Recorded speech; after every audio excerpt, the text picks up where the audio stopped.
April 9, 1942. Bataan Peninsula, Philippines. 80,000 men stood in the tropical heat. American soldiers, Filipino soldiers, men who'd been fighting for 4 months in a jungle with little food, no hope, and now no choice. One word changed everything: surrender. The Japanese had won. And now came the decision that would echo through American military history. What do you do with 80,000 prisoners of war in enemy territory, 100 miles from any camp, when you haven't prepared to receive them? The Japanese commander made a choice, and what followed wasn't a battle. It wasn't a massacre in the traditional sense. It was something worse. It was a system breaking down so completely that thousands of men would die walking 60 miles with no water, no food, and no one prepared to receive them. Most history classes teach you Bataan fell. But what really happened after was the story nobody tells. To understand why 80,000 men were about to walk into hell, you have to understand what they were walking out of. For months earlier, the Japanese invaded the Philippines. The Americans had a general named Douglas MacArthur who promised he would return. But he didn't return. Instead, in March 1942, MacArthur got on a boat and left. He left 80,000 men behind. General Edward P. King Jr. became their commander. King was 55 years old. He understood what nobody wanted to admit. The Philippines were lost. There would be no reinforcements. What remained was a choice between two kinds of death. 1. Keep fighting in a jungle with no food, watching men starve while the Japanese slowly advanced. 2. Surrender while men still had strength to move. King chose surrender. But here's what's important. He never asked MacArthur's permission. MacArthur was already in Australia. King was on the ground, and King understood the math. The Americans had enough food for 4,000 men for 1 week. They had 80,000 men. The starvation was already happening. Soldiers were eating horses. Then they were eating the leather from their boots. Then they were eating tree bark and roots. Medical records from the period show soldiers developing wet beriberi. Their feet would swell until they couldn't walk. Dysentery was spreading. Malaria, dengue fever, tropical infections with no names and no medicine. Men were dying standing up from diseases that would be simple to cure if there was medicine. But there wasn't. One soldier wrote in his diary, "Today we buried 3 men. Nobody said anything. We just dug. Then we kept walking." That was the reality King faced. So on April 9, 1942, he ordered his men to lay down their weapons. 80,000 soldiers surrendered to a Japanese army that had no way to receive them, no camps prepared, no food stockpiled, no plan. Among those 80,000 was a 22-year-old private named Jack Olson. Olson was from New Mexico, National Guard. He'd been fighting for 4 months. He was thin, weak, sick, but still alive. He stood in a column with thousands of other men, all waiting to find out what came next. What Olson didn't know was that he was about to experience something that would haunt him for the rest of his life. He didn't know that most of the men around him would die in the next 2 weeks. He didn't know that the worst part wouldn't be the walking. It would be what waited at the end. He just stood in the heat and waited. Like 80,000 other men, he waited to see what surrender meant. What Jack Olson didn't understand, what none of the 80,000 understood, was that the Japanese commander had already made a decision about how to treat these prisoners. A decision that would violate every rule of war. A decision that would kill thousands. Not because of an order, not because of a master plan, but because a system was about to break completely, and when systems break, people die. That decision was made before the first man took a single step. April 10, 1942. The columns were forming. 80,000 men were being organized into lines. Japanese guards moved between them.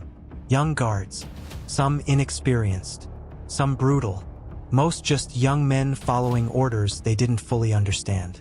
The heat was already suffocating. 95 degrees, humid, the kind of heat that makes thinking difficult. Nobody was told where they were going. Nobody was told how long the march would take.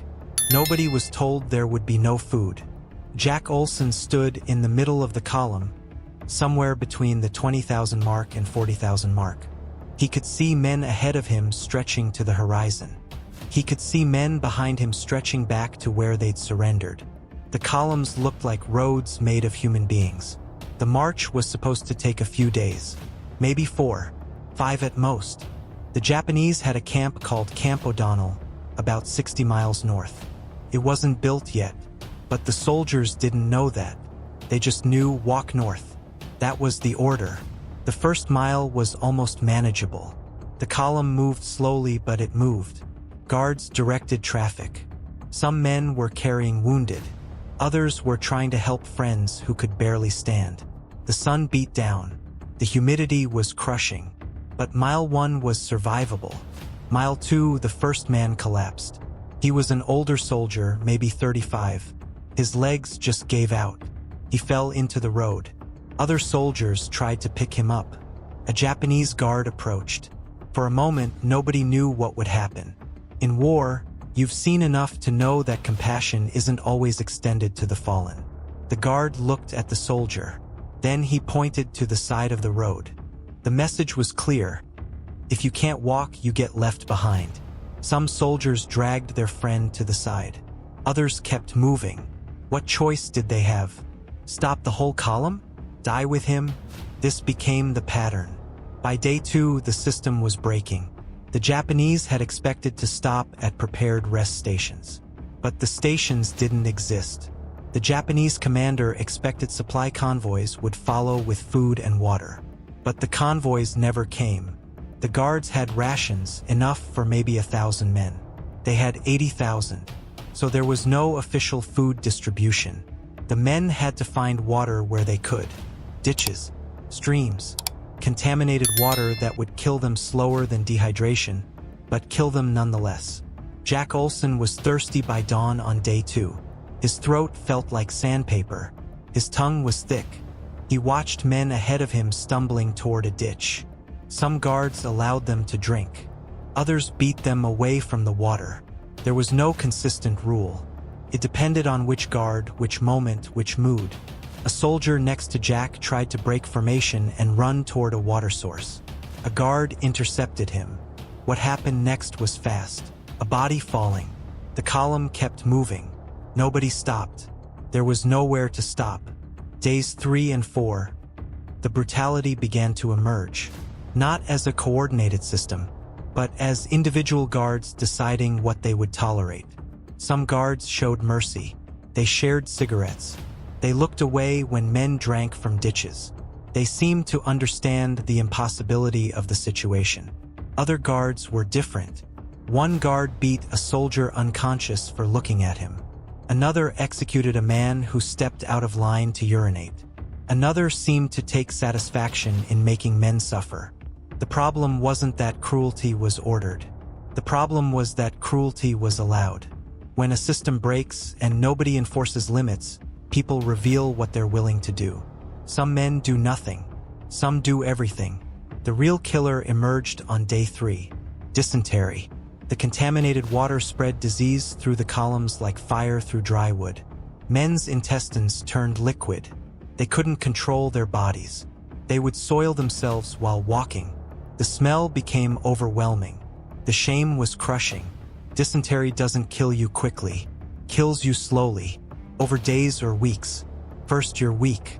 Then you can't walk. Then you can't think. Then your organs fail. Medics watched men die from something as simple as bad water. And they had no medicine. Just watching. Just walking.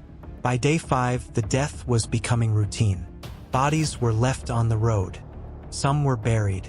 Most weren't. The column kept moving. Jack Olson passed men he'd fought alongside. Men he'd shared rations with 4 months earlier. Now they were corpses. The psychological effect was devastating. If he stopped to help, he might die. If he kept moving, he was leaving men behind. There was no moral choice anymore. Just survival. A soldier next to Jack whispered, "How many more miles?" Jack didn't answer. He didn't know. Nobody knew. The guards didn't know either.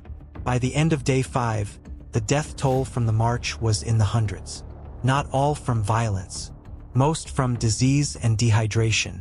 The march that was supposed to take 4 days had become a funeral procession. And they still had 30 miles to go. Jack Olson had no idea what waited at the destination. But he was beginning to understand something crucial. The worst part of this march wasn't what the Japanese planned. It was what happened because they didn't plan at all. History focuses on violence, the bayonets, the beatings, the executions. But the real killer on the Bataan Death March was something invisible. Dysentery. It spread through the columns like wildfire. Men's bodies stopped working. Their intestines turned liquid. They couldn't control themselves while walking. They would collapse with cramps that felt like their organs were being torn apart. A soldier could survive a bayonet wound if treated. But dysentery? There was no treatment. Men would die over the course of 3, 4, 5 days. First weakness, then delirium, then organs shutting down. Medical records show soldiers went blind from dehydration. Their vision actually stopped working. The guards watched men die from something as simple as contaminated water. And did nothing. Not from cruelty, from helplessness. There was no medicine. No understanding of sanitation. The Japanese were as unprepared for disease as they were for everything else. Most men who died on the Bataan Death March didn't die from violence. They died from their own bodies betraying them. But here's what history class doesn't teach you. 50,000 Filipino soldiers walked that same road. Not Americans. Filipinos. They were soldiers of the Philippine Army. They'd fought alongside Americans. They were treated as allies. Until they were prisoners. Then something changed. The death rate for Filipino soldiers was higher than for American soldiers. Some Japanese guards treated them differently. Some refused to share rations. Some seemed to believe Filipino prisoners deserved less. One Filipino soldier, records show, was left behind because he couldn't walk fast enough. His name is lost now. His family never knew what happened to him. He became a statistic. 8,000 to 10,000 Filipino soldiers died during the march. 10,000. But when Americans talk about the Bataan Death March, they mention 80,000. They mean American soldiers. The Filipinos are footnotes. Or they're forgotten entirely. Around mile 40, something happened that saved Jack Olson's life. A buddy, someone he'd fought with for months, collapsed. Most soldiers would have kept moving. You can't stop the column. You can't help. You'll both die. Jack carried him. For 2 miles, on a road that felt infinite, Jack carried another man's weight while his own body was shutting down from dehydration and disease. That act of mercy cost Jack. He lost strength he might have needed, but his buddy lived. Years later, they would meet again. That buddy would tell Jack he remembered being carried. He remembered someone choosing to stop, choosing to help, choosing to sacrifice. That's what historians miss. Yes, men were brutal, but men were also merciful. Both were true at the same time. Days 6 through 9, the march became a blur. Men were hallucinating from dehydration. Some soldiers thought they were home. One soldier kept asking for water that wasn't there. Another thought guards were his brothers. The guard discipline was breaking down. Some guards stopped enforcing rules. Some just wanted the march to end. Some seemed disgusted by what was happening. The columns stretched out. Men separated from each other. Some columns reached Camp O'Donnell. Others were still walking. The march was no longer coordinated. It was just exhaustion in human form. Jack Olson's feet were bleeding. His uniform was rotting on his body. He hadn't eaten real food in 2 weeks. His mind was starting to fracture from the psychological weight. But he was still walking, still alive, still holding onto consciousness. And then, on day 9, the columns began arriving at their destination. The camp that would become a tomb. The march was over, but the nightmare was just beginning. It was supposed to be a camp. It wasn't. Jack Olson arrived on day 9, collapsing through the gates of Camp O'Donnell. What he saw made the march seem almost merciful by comparison. There was no infrastructure, no medical facility, no water system, no kitchen. 50,000 men had been crammed into an area meant for maybe 5,000. There were no latrines. Men were defecating in fields. The waste contaminated everything. Disease spread faster than it had on the march. Because on the march, at least the men kept moving. The air circulated. Their bodies had one mission: walk. At Camp O'Donnell, 50,000 men sat in their own filth, waiting to die. The death rate at Camp O'Donnell was staggering. Medical records preserved after the war show that more men died in the camp during the first year of imprisonment than died during the entire march. The march killed approximately 600 to 1,000 Americans. Camp O'Donnell killed thousands more. By February 1943, just over 1 year after arrival, approximately 25,000 men had died in the camp. 25,000. Think about that number. More people than would fit in a football stadium. And most of them died from preventable causes: disease, starvation, lack of basic sanitation. Not from violence, from abandonment. General Masaharu Homa was the Japanese commander responsible for the Philippines. He ordered the retreat northward. He expected a camp to be prepared at the destination. He expected food supplies to arrive. He expected the system to work. But the system didn't work. The camp wasn't built. The supplies never came. Lower-ranking officers improvised. And when people improvise under impossible conditions, people die. Homa claimed he never authorized brutality. He said he didn't order the march to be deadly. He said the conditions were beyond his control. Maybe that was true, but he was the commander. Accountability still belonged to him. After the war, at the Tokyo War Crimes Tribunal, Homa was tried. The prosecution presented evidence: survivor testimony, medical records, the death count at Camp O'Donnell. Witnesses described conditions. Guards testified about orders or the lack of orders. Homa's defense was simple: I did not plan for this. Maybe he didn't, but he allowed it to happen. And in war, allowing atrocity is itself an atrocity. On February 3, 1946, General Masaharu Homa was executed by firing squad. Justice, in a sense, but cold, impersonal. It didn't bring back the 25,000 men. Jack Olson survived Camp O'Donnell.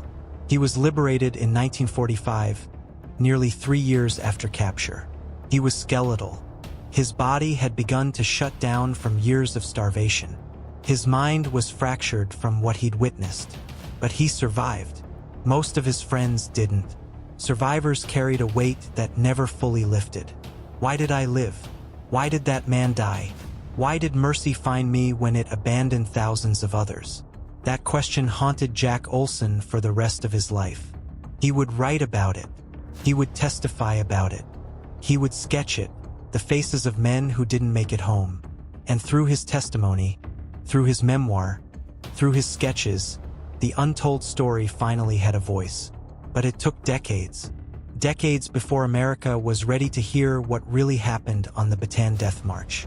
Not a glorious defeat, a logistical catastrophe that killed more prisoners than the enemy could have killed in combat.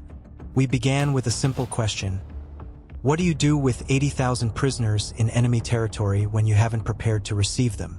The answer reveals everything about what the Bataan Death March really was. It wasn't genocide carefully planned and executed. It was something worse in a different way. A system breaking down so completely that thousands died from things as simple as bad water and starvation. Intentional racism existed. Intentional brutality existed. But the primary killer was negligence. Here's what history class doesn't teach. 50,000 Filipino service members were captured. 50,000. Their death rate was higher than Americans. Many Japanese guards treated them differently, as colonial subjects, not as proper prisoners of war. 8,000 to 10,000 Filipino soldiers died. But when Americans talk about the Bataan Death March, they talk about 80,000, meaning American soldiers. The Filipinos become footnotes. That's erasure. That's how history forgets. It was incompetent logistics creating mass death. General Homa didn't order the march to be deadly. The system was just broken. Supplies didn't arrive. Camps weren't prepared. Lower-ranking officers improvised.